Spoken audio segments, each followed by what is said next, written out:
I'd love to be able to make a card using mainly scraps and one sheet of white cardstock. Today I'm going to be making this card, which is a great quick Father's Day card, a birthday card, or any occasion. Join me on my creative day as we make this scrappy spiral card. Now let's get crafting. The supplies you're going to need for this 5.5 by 4.25 A2 size card is one sheet of white 8.5 by 11 cardstock. You will also need a scrap of black and silver cardstock, or any two contrasting colors. Select a few shades of ink. I chose Catherine Pooler's blue shades, and a stamp for your greeting along with a shaped die. I have picked out scrapbook.com's Happy Birthday stamp set and Waffle Flowers nested hexagon, and that's all you'll need. Let's get started by cutting the white cardstock. You will cut it in half at 5.5 inches by 8.5 inches. Save half of the sheet for the card base. The other half you're going to cut in half again at 4.25 inches. You will use one piece for the front panel that we're going to be ink blending, and the other piece will be used to stamp your greeting. Now let's get started inking our front panel. I'm using 3 different shades of Catherine Pooler ink: Oh Boy, Something Borrowed, and Suede Shoes. I have my blending brush, a spray bottle of water, along with a cleaning cloth, and then some water and a paintbrush for splattering later. I'm starting with Oh Boy in the center. Then I'll add Something Borrowed and finally Suede Shoes towards the outside. Starting in the center with Oh Boy, I'm going to start by making a circle in the middle and then gradually drag that circle out a little bit. I'll continue building the color until I'm happy with the amount of color and the size of the first circle.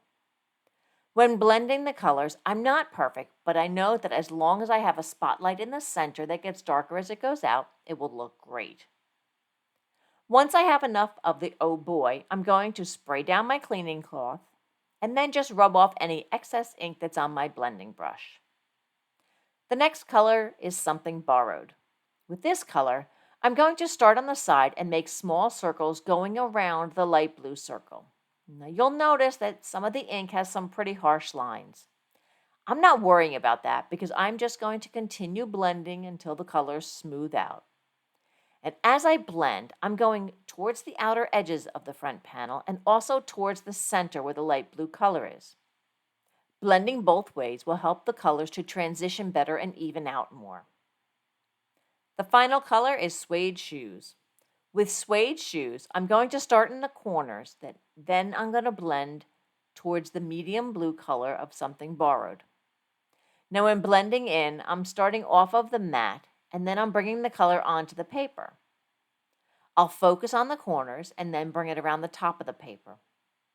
And I can keep adding color here. As I'm blending, I do notice that I'm getting a dark halo ring on one side where I've blended, so I'm just going to keep working with the inks and just keep trying to move them around so that they start to blend a little bit better.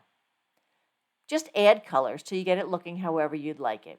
You will be amazed how it looks once it's all assembled on the card, and those little imperfections will never be seen. Now, depending upon the type of paper that you use, you'll get different blending results. Since I'm just using normal cardstock, the blending is a little bit more challenging. But if you pick up some smooth Bristol or multimedia paper, the blending will be so much easier. Once I have the blending the way I want it, the next step is to splatter water on the panel. This will remove some of the ink for a distressed look.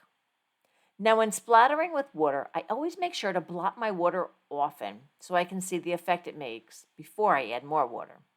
Because sometimes you don't notice where the water has hit until you actually lift it off. Once that's done, we're going to put this panel off to the side to let the ink set and let the paper dry. The next step is to stamp my greeting for the front panel. I'm using my Misty stamp positioner, and I don't need a sticky mat because I have a large scrap of paper to stamp, so I'll put that aside. I'm going to put the stamp down towards the bottom, but I'm not putting it really close to the corner because I'm going to be cutting it out with a hexagon shape. I'll need to have a little bit of room around it so I can maneuver my die cut. My main focus is just to make sure that it is level on the stamping pad. And as I close my stamping pad, I realized it's upside down. So I'll give it a quick flip over, and then we're ready to start inking. The ink that I'm using is the darkest shade that I used for ink blending, Suede Shoes. And I'm going to ink and stamp it twice because I want a really rich color.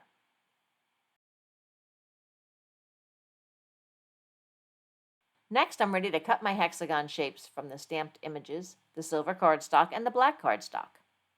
Now I have selected 3 hexagon shapes, starting with the smallest one that's close to the size of the stamped greeting. And I'm going to run each one through my Big Shot one color at a time.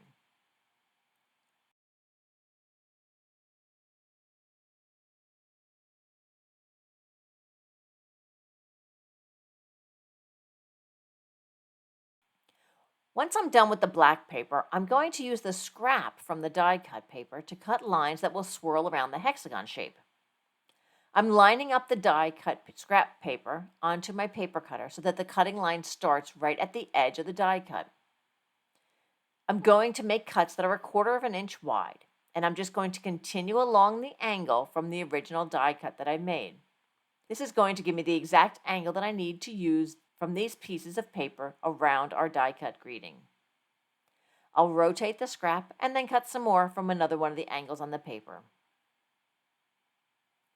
One last step is to ink the edges of the greeting so that it stands out a little bit from the silver paper that it's going to be mounted upon. I'm not going to add any additional ink to my blending brush. I'm just going to use whatever's left over on it and just blend in the color around the edges of the greeting. Now I'm ready for assembling. I'm going to put all my pieces together. I have my 3 hexagons. I have my thin strips of paper that I'm going to use to spiral around the hexagon. I have my card base at 8.5 by 5.5 inches, and I have my front blue dyed panel. The first thing I'm going to do is tape the black hexagon shape to the center of the front panel. Now I'm going to dry fit all the angled pieces coming off of that black panel, and I do this for 2 reasons. 1, to make sure the pieces are long enough to get to the edge of the front panel, and 2, it gives me an idea of which angles are going in which direction. Line up the paper strips coming directly off the side of the panel. And working in a counterclockwise fashion, I'm just going to use a little bit of Barely Art glue and glue them down. A quick tip, when I pick up the strips, I put my finger near where the edge of the panel is. And that way I know when I'm holding it, I know exactly which part has to have glue on it and which part's going to be going off the front panel and doesn't need glue. I find this helps to keep my work surface cleaner, and I also make sure that I get enough glue to the edge of the front panel. As you put it in place, press it down and hold it so that you have a nice tight seam with the center hexagon, and then press along the length of the strips. Repeat this for all the spiral pieces. Once this is done, flip the panel over and cut the tails that are sticking out. The next step is to add the greeting on top of the silver panel. For this, I'm just going to add a little bit of tape on the greeting and then stick it in the center of the silver panel. Then I'm going to use foam tape to add this to the back of the silver panel before I stick it onto the black panel. I'm going to center it right in the middle of the black panel, and our front piece is done. The final step is to add it to the card base. So grab your base and line up the 2 short sides, fold it in half, and crease it with either a bone folder or a stiff object so you get a nice crease to your card.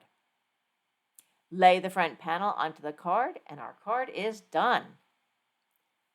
I find this is a great way to use up some of your scraps when you're crafting, and I hope you enjoyed this video and you learned something. Comment below and let me know what occasion you're going to use this card for. And I would appreciate it if you hit the like button if you liked this card. If you want to see more videos like this, hit the subscribe button and I'll continue to share my creative days with you. And that's all till our next creative day.